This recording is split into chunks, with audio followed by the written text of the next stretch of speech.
A continuación, hermanos, les voy a pedir por favor que tengan abiertas sus Biblias en el libro de Lucas, capítulo 7.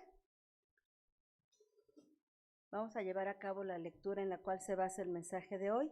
Lucas 7, de los versículos 11 al 17.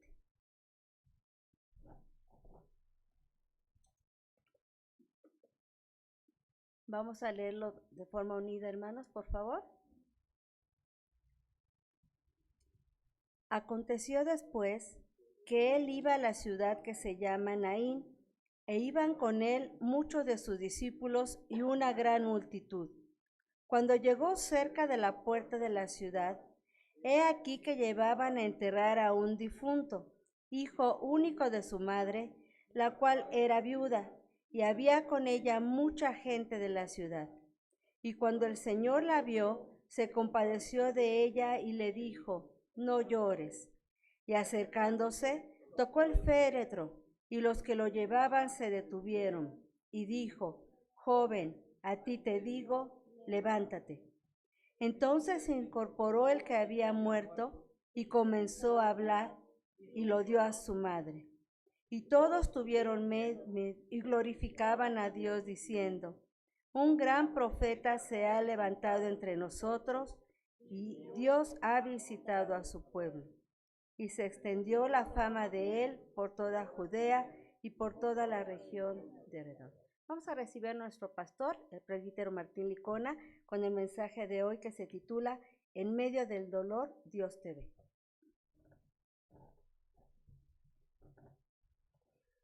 Pueden tomar sus lugares, hermanos. Y les ruego no cerrar nuestras Biblias, mantenerla abierta. En este pasaje, estoy convencido que hemos pasado varias veces ya por él y que hemos podido tener un encuentro con Dios referente a lo que aquí sucede y de pronto nos atrae mucho el milagro y de pronto nos atrae mucho lo sobrenatural del evento. No es común hoy en nuestros tiempos y mucho menos en los tiempos del Mesías, de Jesús, en el primer siglo, el ver que una persona que ha perdido la vida vuelva a recobrarla.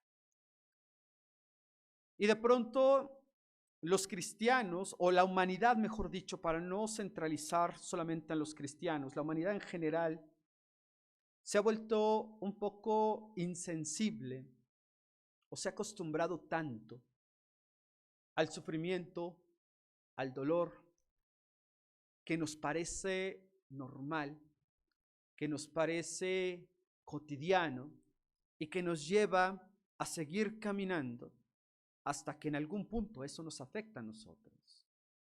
Y de pronto reaccionar y de pronto decir y de pronto hablar pareciera ya en algún instante no cambiar muchas cosas.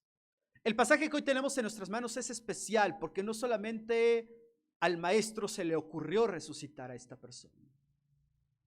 Hay muchas cosas que están envueltas en medio del dolor, en medio de la desesperación, en medio de la frustración, en medio de la depresión y otra serie de circunstancias que aquejan a nuestra vida, y muchas veces hacemos un balance o sintetizamos mucho una situación. Si vemos a alguien afligido, lo más que decimos está triste o está deprimido, como si se tratase de una gripe o un catarro o algo por el estilo.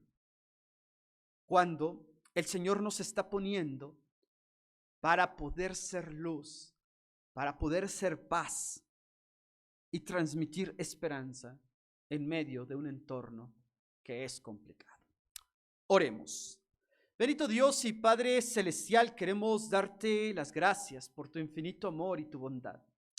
Gracias, Señor, por la oportunidad que nos das como iglesia de unirnos a este culto especial de oración, en el cual, Padre, nuestro propósito es fortalecer los hábitos, es fortalecer nuestra comunión tocante a la oración, tocante a lo que eso implica en nuestras vidas y cómo se traduce esto en nuestra vida cotidiana. Te rogamos que en estos momentos quites distracciones, estorbos de nuestro corazón y nuestro entendimiento para que podamos centrarnos en el mensaje de tu palabra. Pues te lo suplicamos en el nombre de nuestro Señor y Salvador Jesucristo. Amén. Quiero que vean ustedes lo que aparece justo en los primeros dos versículos, versículo 11 y 12 del pasaje que hoy tenemos en nuestras manos. Y pensemos qué es lo que viene a nuestro corazón, a nuestra mente, cada vez que tenemos la oportunidad de pasar o que nos encontramos con algún funeral o pasamos frente a alguna funeraria y vemos a personas afuera vestidas de negro, llorando algunos, otros un poco desconsolados, o cuando nos enteramos que alguien está atravesando por un periodo de enfermedad severo, complicado, difícil, doloroso, como lo puede ser el cáncer o como lo puede ser otro tipo de enfermedades que también afectan el cuerpo de las personas y que evidentemente merman no la fe, no la confianza, pero sí la energía, sí la cuestión física, emocional de todas las personas, particularmente de quien la padece, pero también de pronto en la familia. Es curioso cómo Lucas inserta este pasaje en una situación que tiene que ver con una serie de eventos en los que Jesús interviene para sanar, para curar, para aliviar, y que también viene precedido esta situación de tres pasajes particulares que tiene que ver con una situación acerca del no juzgar a los demás, una situación que Jesús aborda acerca de el daño que esto puede provocar, no solamente para la persona que juzgamos, sino también a quienes juzgamos, quienes juzgan de manera particular una situación de esta naturaleza, pasando hasta la claridad y diferencia que Jesús pone y estipula entre quien da fruto y quien no está evidenciando lo que hay en su corazón, y menciona que todas las personas que están apegadas a Cristo solamente pueden producir en su vida o tienen que producir en su vida cosas favorables, positivas, buenas, que puedan ser de bendición a quienes lo rodea. Y finalmente, previo al capítulo 7, Jesús habla acerca de los cimientos que tenemos en nuestra vida, sobre cómo construimos y la manera en que lo hacemos nosotros.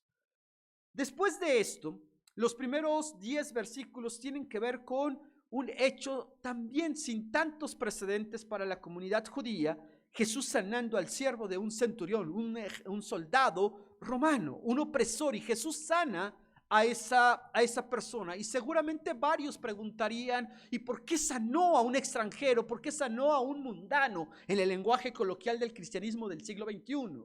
¿Por qué no sanó a uno de su propio pueblo? ¿Por qué no sanó a una persona de las tantas que estaban ahí? Hay personas y registros bíblicos en algún punto en el Nuevo Testamento donde se nos dice que ciertos estanques, ciertas regiones como el estanque de Betesda, donde Jesús también hace un milagro, estaba repleto, estaba lleno de personas enfermas, personas judías, personas hebreas, que de acuerdo a cierta lógica pareciera ser, deberían ocupar el centro de la atención de Jesús, y sin embargo, esto no sucede.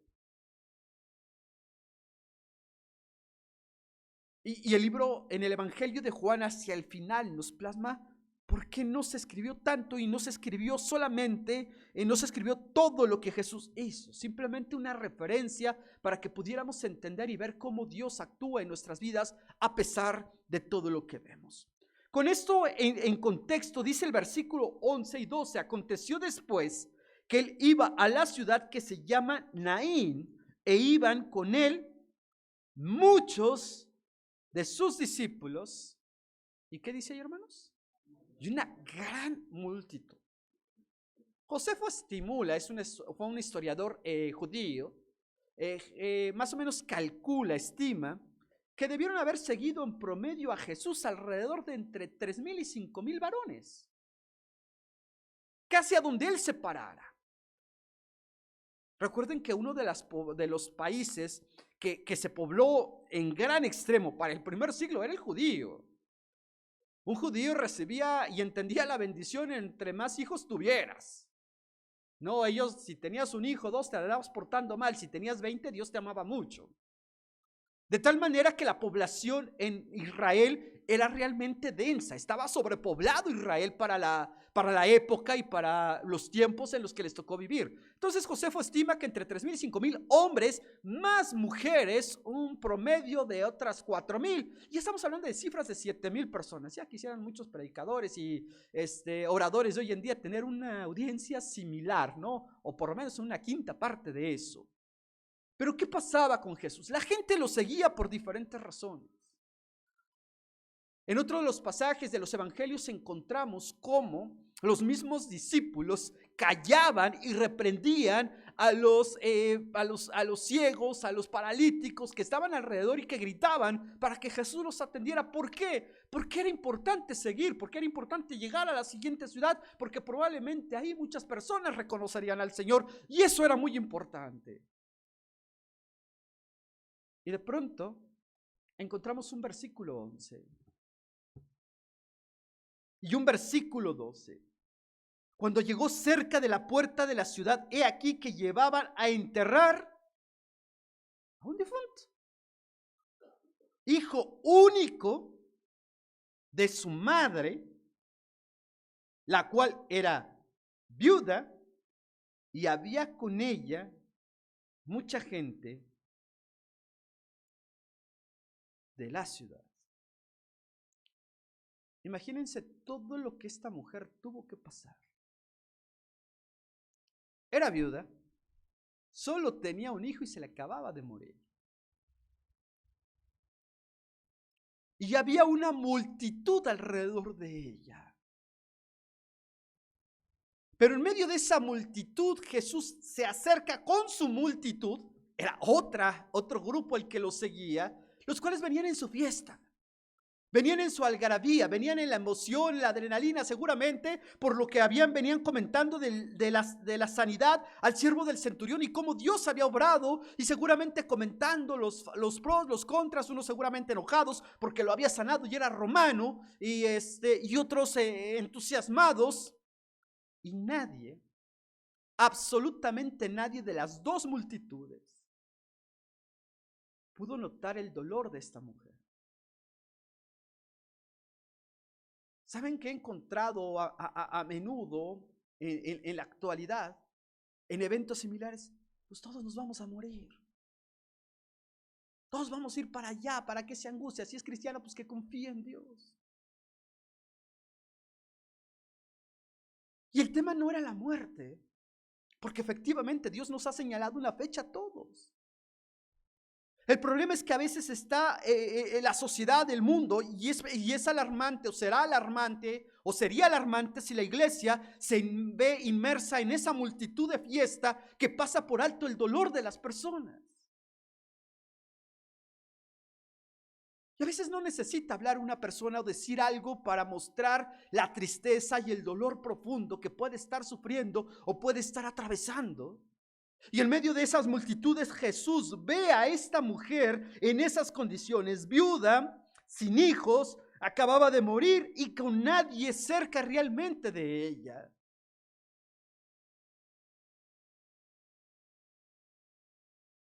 Ahora quiero que vean ustedes lo que aparece en el versículo número 13.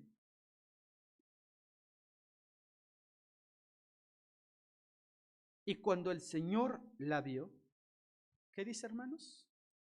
Se compadeció de ella y le dijo: no llores. Hay algo que podemos nosotros tener por cierto, y si revisamos todos los evangelios acerca de los milagros de Jesús, nos daremos cuenta que en muy pocas ocasiones se menciona que Jesús sintió compasión por ellos. No que los demás no importaran, no, fueron casos particulares. Este es uno de ellos. El otro es cuando él va a Jerusalén justamente para ser crucificado, donde dice que al llegar a la ciudad siente compasión por las personas que él describe andaban como ovejas sin pastor, que no entendían lo que estaba pasando ni lo que vendría sobre ellos después de lo que sucedería con el tema de la crucifixión. Y en este punto dice la Escritura que Jesús, cuando la vio, sintió compasión de ella. E imaginen el escenario completo. Jesús no iba al frente. Jesús iba rodeado de personas. Y enfrente había otra multitud, y estoy convencido que esta viuda no medía 2 metros. ¿Qué se necesita para ver a una persona en una multitud? De pronto vamos aquí al Zócalo de Puebla, al centro, a los supermercados o mercados, y hay un montón de gente y se nos pierde alguien de la familia. Nos cuesta trabajo ubicarlo. Jesús ubicó a una mujer en medio de miles de personas.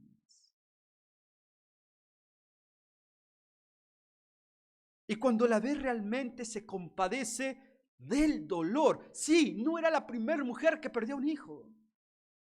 No era la primera ni la única viuda.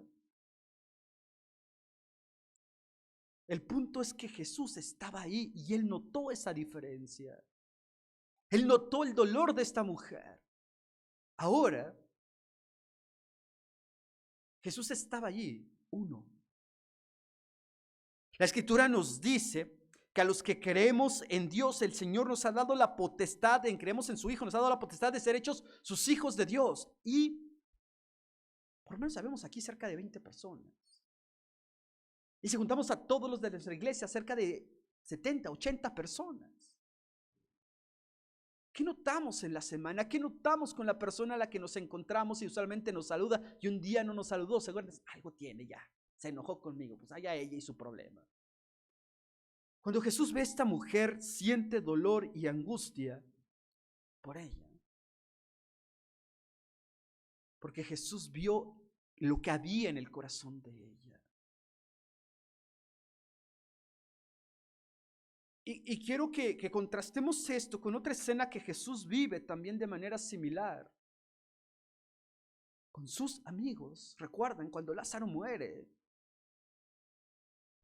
Ahí se describe, sí, que Jesús lloró, pero no habla de que se compadeció de Marta y María.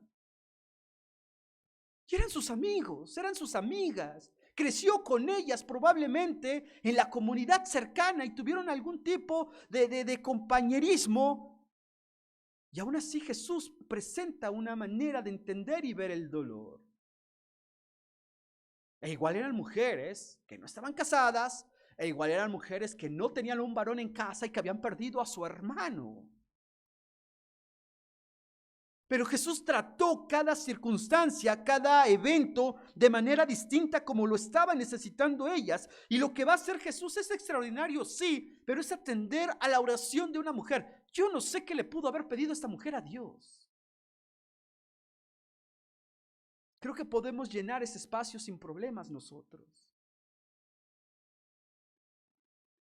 No cruzó por su mente que le devolviera la vida. Hoy en día no pasa eso por nuestra mente cuando enfrentamos situaciones similares. Y otra de las cuestiones es entender por qué Jesús lo resucitó a él en ese momento. Simple y sencillamente lo que la Escritura nos dice, Jesús vio el dolor de esta mujer. La pregunta es, ¿qué vemos nosotros hoy en día? ¿Qué vemos en las personas? ¿Qué vemos en nuestros hermanos? ¿Qué vemos en nuestra familia? Y acercándose tocó el féretro y los que lo llevaban se detuvieron y dijo, joven, a ti te digo, levántate. ¿Cuál sería tu reacción al escuchar esas palabras? La Escritura nos dice qué pasó, versículo 16. La gente no tuvo realmente alegría. La gente tuvo miedo. Todos estaban ahí para acompañar a esa mujer, pero cuando sucede algo extraordinario, lejos de producir gozo y alegría, produce miedo. Y en ese miedo, aquí es importante entenderlo, porque dirán, bueno, sí, adelante dice, y glorificaban a Dios. Es importante entender lo que a veces utiliza la expresión el autor de este evangelio, Lucas. Cuando las personas, no sé si realmente alcanzaron a entender lo que estaba pasando, no era simplemente devolverle la vida a este joven. Era simplemente confiar y actuar en pro de lo que Dios tenía preparado para ellos. Era poder decirle a esta mujer: no importa qué estés pasando, no importa qué esté sucediendo en tu vida, Dios te está viendo, Dios conoce tu dolor, Dios conoce lo que hay en tu corazón y no te va a dejar solo. No es que sea un sinónimo, bueno, pues entonces el Señor me va a solucionar los problemas. No nos dice eso la Escritura. Lo que sí nos da la certeza es que Dios va a estar ahí y no te va a dejar solo, que Dios va a abrir las puertas que sean necesarias en tu vida para seguir caminando, te va a dar las fuerzas cuando ya no tengas fuerzas para caminar, te va a hacer mantenerte firme aún y cuando todo mundo te haya decepcionado, cuando sientas ya dolor por lo que estás viviendo y sientas desesperación, el Señor te dice: yo estoy ahí. Y el Señor nos toca en nuestras vidas.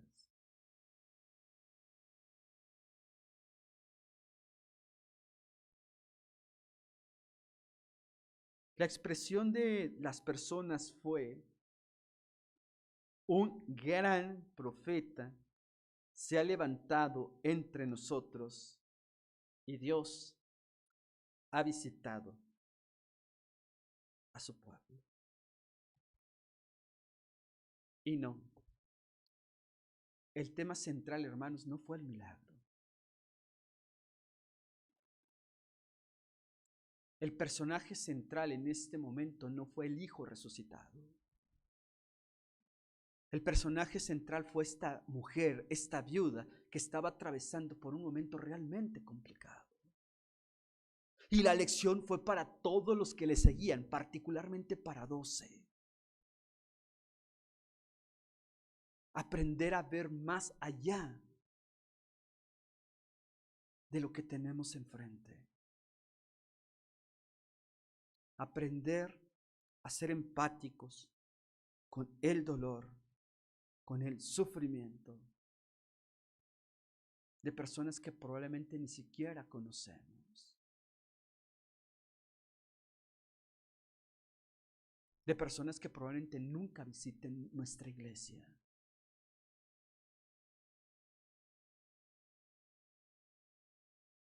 No tienen que ser ellos, somos nosotros. Por ello, el mensaje de hoy radica en ese sentido. En medio del dolor, Dios te ve a ti.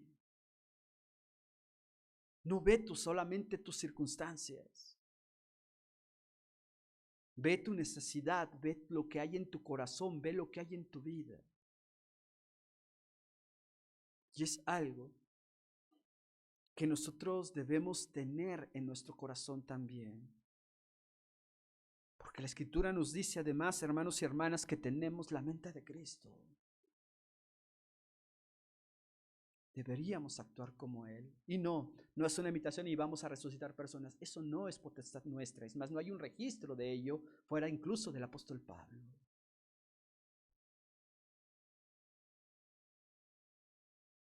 Pero sí podemos transmitir esperanza. Sí podemos transmitir paz. Sí podemos compartir la bendición de saber que tenemos en alguien en quien confiar sin importar qué pase en nuestra vida. Como aquellos 3 jóvenes en Babilonia que le dijeron al rey: quiero que sepas, rey, que Dios nos puede salvar, pero puede decidir no hacerlo. Y sin embargo, cualquiera que sea su decisión, nosotros permanecemos fieles. Esa debe ser nuestra actitud. Ese debe ser el tema central en nuestras oraciones. Esa debe ser nuestra relación con Dios. Y concluye el versículo 17: y se extendió la fama de él por toda Judea y por toda la región de alrededor.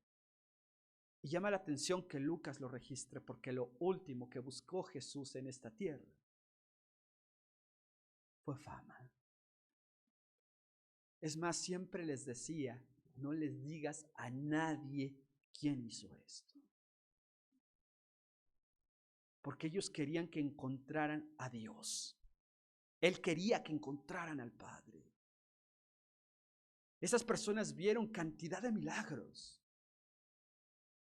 Y en todas expresaron, es un gran profeta, pero fueron las mismas personas que gritaron, crucifícale, y que se negaron a creerle. No, no son los milagros los que nos van a mostrar la presencia del Señor. Ese es un regalo que Él hace.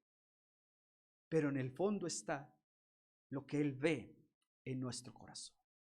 Oremos.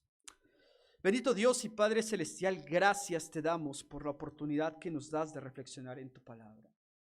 Queremos pedirte, buen Dios, que seas en nuestros corazones.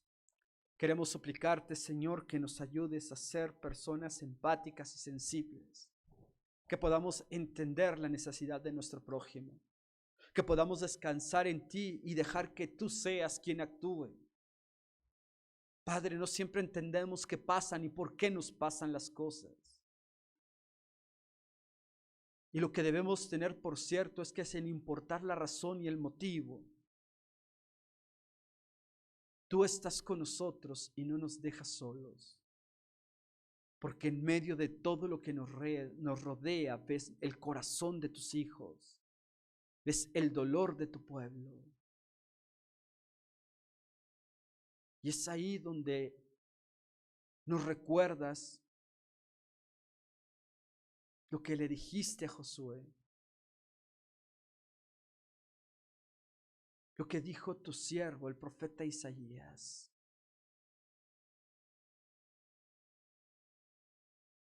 Mira que te mando que te esfuerces y seas valiente. No temas, no desmayes, porque yo estoy contigo. Permítenos ser agentes de paz, de luz, de esperanza para todos los que nos rodean. En Cristo Jesús. Amén. Que el Señor les bendiga, hermanos.